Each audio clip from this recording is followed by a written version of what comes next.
bro. I'm shocked. I'm not going. I don't know how. I'm not going to fake y'all, bull y'all, or no shit like that.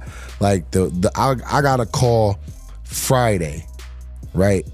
Friday, saying, "Hey, I need to talk to you. This is the situation." All right. Situation was we want you and Alex to headline UFC 300. All right. They offer me a bag too. You know, I'm not like we know you're recovering from this. We have this option, we have this option, we have this option, and we prefer it to be you guys because we want it to be headlined by a title fight. So whatever other options they had weren't title fights. They were just some big name fights that they were working with, that they had ready to go. So they did have other fights. This is the fight that they ultimately decided to go with.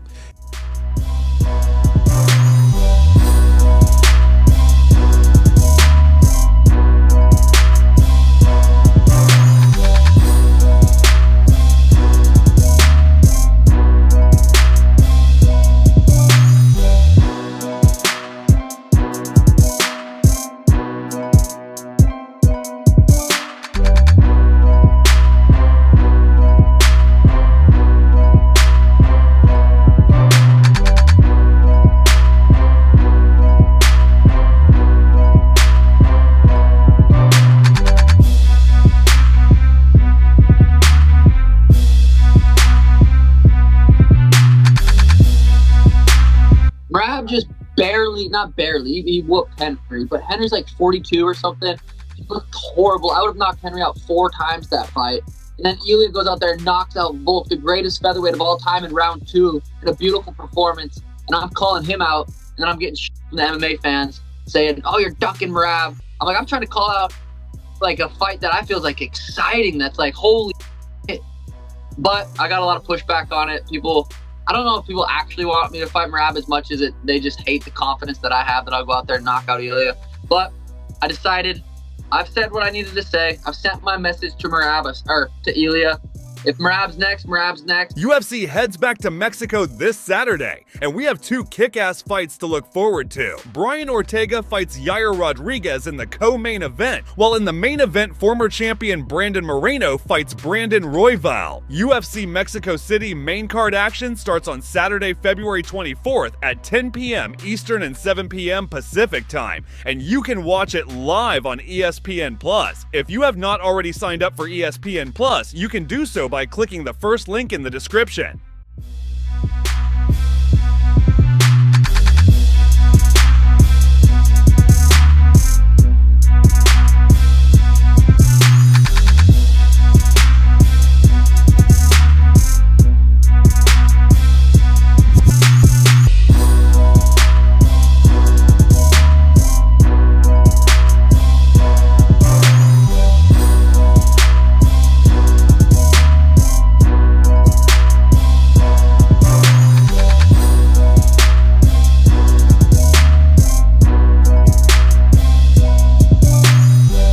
They wanted Leon versus Khamzat. And as Dana White said, and wasn't it nice to hear Dana White finally give Leon props? Because it wasn't that long ago they were removing Leon from the rankings when they were trying to jerk him around to fight Khamzat and do all this other stuff. Nice to see him finally get the respect and love that he has deserved since day one. They said they offered him 3 fights. Leon Edwards has had like 3 opponents throughout this thing. Leon Edwards doesn't say no to anybody. He's had like 3 opponents thrown at him during UFC 300. Yes. Khamzat, top choice. Some talk of Shavkat, some talk of even Islam.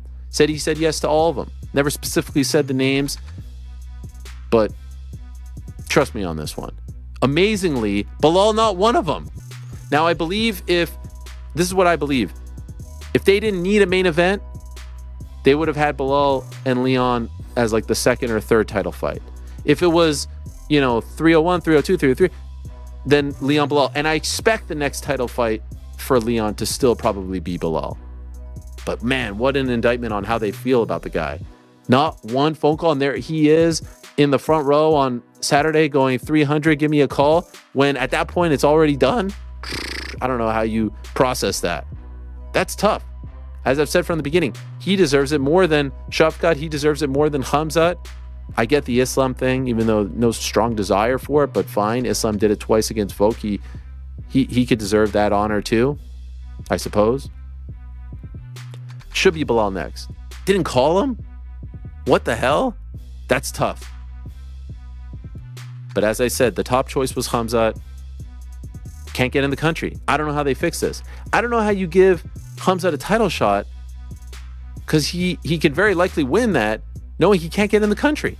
How can you have a champion who can't fight in the United States, can't fight in Vegas, can't fight in California, can't fight in New York? You got to fix that first. That's going to hold him back. We don't even know why. Why can't he come into the country? But it's a problem. Because if it wasn't a problem, if it wasn't a thing, I think that would be on 300.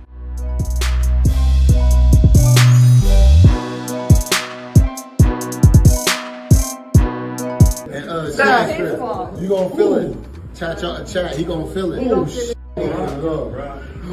That's awesome. Everybody waiting for him to get punched. Like, what the? You're waiting for this one to get punched. I actually want to see you right here. Right. Wow, what the? Right. With everybody, so You good, bro? Holy shit. Wait, you okay? Bro, that nigga nose started bleeding. My leg ain't got no feeling in it.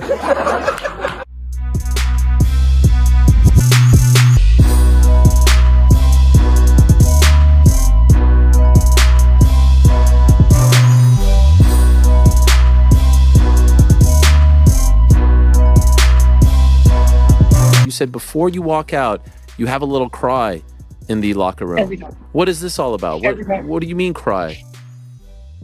Like sobbing in my eyes, like tears rolling down my face.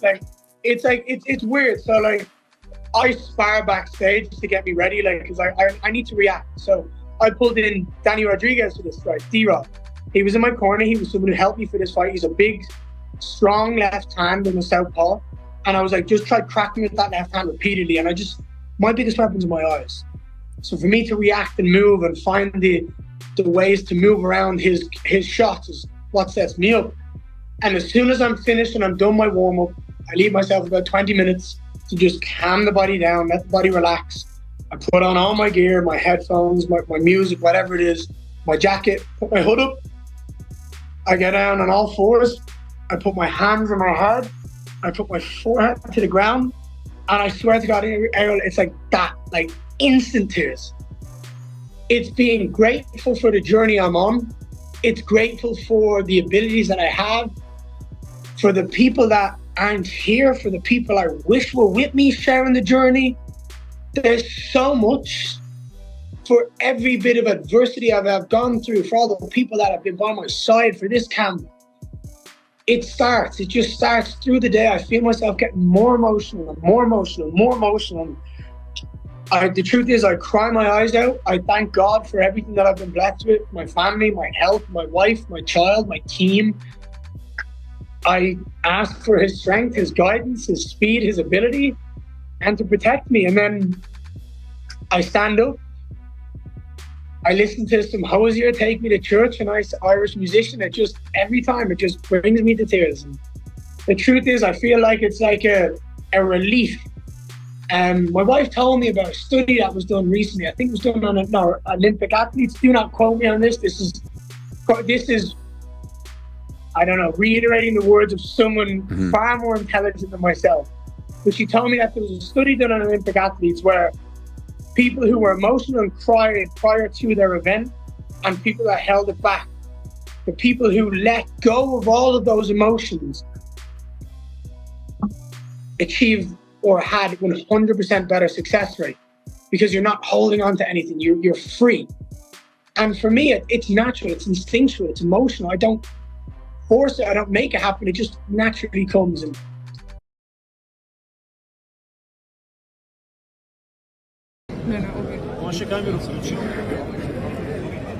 Yeah, somebody.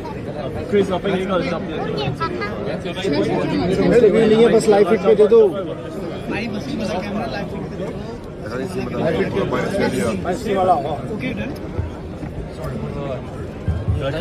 He's got to.